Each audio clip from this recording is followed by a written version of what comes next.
o jornalista Nino Carta, desde 1960, fundador e diretor de redação de importantes revistas e jornais brasileiros. Hoje, Nino Carta é diretor de redação da revista Carta Capital.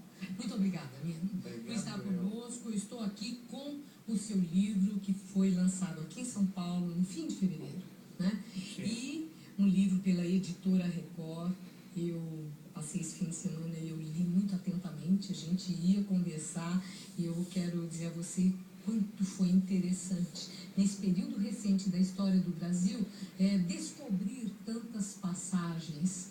E no epílogo, eu vi que você faz uma referência a Cláudio Abramo, quando ele falou, mas um livro de memórias, que maçada, eu não faria isso de jeito nenhum.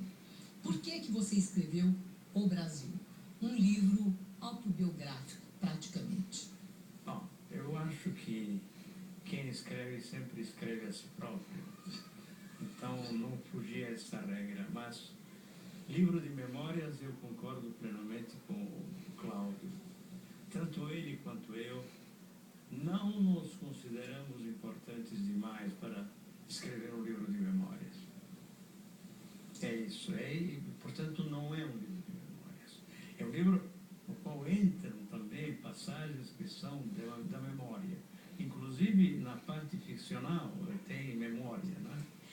Agora, eu observei que, de fato, você tem um enredo, um cuidado muito grande com a sua história, que tem começo, meio e fim, num contexto brasileiro, de onde está aí também a sua passagem, o contexto autobiográfico, né? Hinos entre atos, que é muito interessante, entre os capítulos, quando você também volta, inclusive, à Itália, em outras experiências vividas. Mas chama a atenção que você deixa claro que você tem uma espécie de desalento, que você sempre quis um país igualitário, equânime, mas que não acredita que verá isso, um Brasil assim, a não ser que ocorra uma explosão atômica, uma catástrofe cósmica. Por que tanto pessimismo? O Brasil não está mudando para melhor?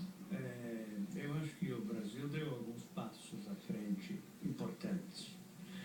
Mas a perspectiva é de longo prazo, evidentemente. Mesmo porque, no meu entendimento, a Casa Grande e a Senzala continuam de pé. Então, o Brasil ainda está atado às coisas medievais, em muitos pontos de vista. Mesmo com toda a mudança, a redução da pobreza, mais pessoas com nível de escolaridade mais alto. Nós temos aí alguma coisa, um mercado de trabalho mais ativo. Isso não traz uma desvinculação, um desligamento da Casa Grande? Traz a perspectiva de um possível desligamento a longo prazo. A longo prazo. Isso é inevitável. Estamos impregnados das lembranças do passado e não conseguimos nos desvencilhar delas. Sobretudo quem deveria, quem poderia fazer isso, né? Nós temos ainda gente que sonha com o açoite para ser aplicado em quem não se porta direito. Nino Carta, numa conversa com Raimundo Faoro, você se reporta a uma frase dele em que ele diz que a direita no Brasil é muito competente. Isso que nós vemos hoje, representantes, lideranças da direita do nosso país, expoentes, estarem ligados diretamente a um governo popular, a um governo que tem partidos de esquerda na sua base, ali contando muito amistosamente. Isso é evidência daquela competência que se referiu o Raimundo Faoro? Eu não concordava com o Raimundo, que era um irmão para mim, como o Cláudio Abramo.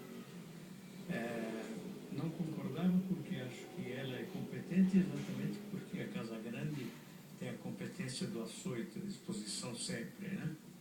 O chicote está ali na mão do capataz para bater. Então, eu não sei até que ponto ela é competente. O Raimundo tinha uma frase extraordinária. referindo-se exatamente aos senhores da Casa Grande. Eles querem um país de 20 milhões de habitantes e uma democracia sem povo.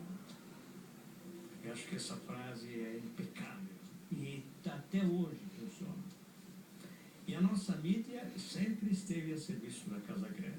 Você é muito duro com a mídia. Não, eu quero falar sobre isso eu também. Eu não sou, porque a única no mundo, aliás, os jornalistas brasileiros são os únicos no mundo que chamam o patrão de colega.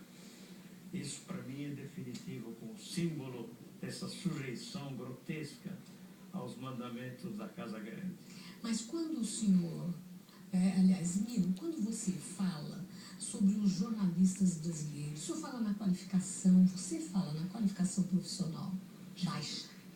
A falta de domínio técnico, você reduz mesmo a um patamar muito baixo. Muito baixo. Não tem aí uma generalização? Não, eu acho que o Brasil já teve bons jornalistas, muito bons até, embora todos servindo sempre a Casa Grande.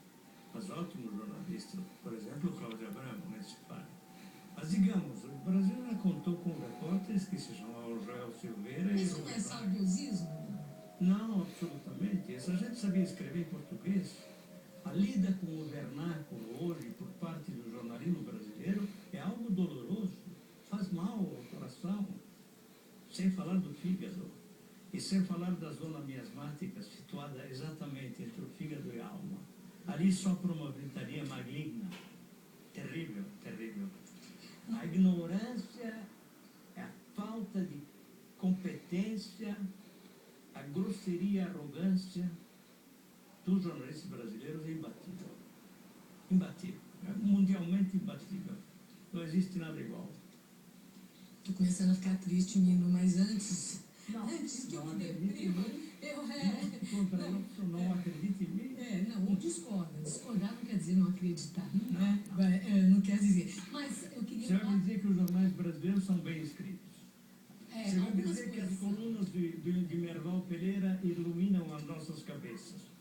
E ele ganhou até um lugar na Academia Brasileira de Letras. Ele é o Abuquiro do seu livro personagem? Não é.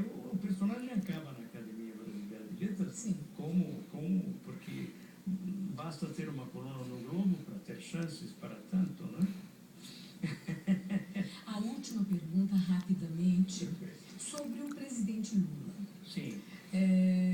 Que você conhece tão bem desde o começo. Exatamente. E são amigos. Muito. Lula está hoje fora do poder. A caneta mudou de mão. Sim. Lula, do PT, enfrenta as dificuldades no próprio partido, teve um mensalão, houve aí problemas sérios com lideranças muito importantes, Sim. Amigos pessoais dele, inclusive. Lula teve uma doença muito grave, que é sempre uma ameaça e que traz uma apreensão. Para você, Lula ainda é a maior liderança política do Brasil, popular, de esquerda? Bom, Lula representa, obviamente, um divisor de águas, independentemente das qualidades dele, que para mim avultaram desde o nosso primeiro encontro, que remonta qualquer coisa com 37 anos atrás, algo assim. Ele realmente tem um QI excepcional, isso está claro, mas ele é um divisor de água porque no país da Casa Grande e da Senzala, ele no fundo é o representante da Senzala que chegou à presidência da República, o que justifica o entusiasmo popular em torno dele, porque de repente a Senzala percebeu que havia alguém que vinha dali e que podia ser presidente da República. Esse é um episódio fortemente democrático. Sim, e hoje? E muito empolgante. Ele continua a ser uma liderança indiscutível, formidável, a única grande liderança. Acho que a Dilma está caminhando no mesmo sentido. Agora, a minha grande decepção é o PT. O PT, a meu ver, é um partido que não cumpriu as promessas. No poder, portou-se como todos os demais. Eu agradeço muito sua entrevista, Nino Carta. Obrigado, eu. Uma boa noite, obrigada. Obrigado. Estela.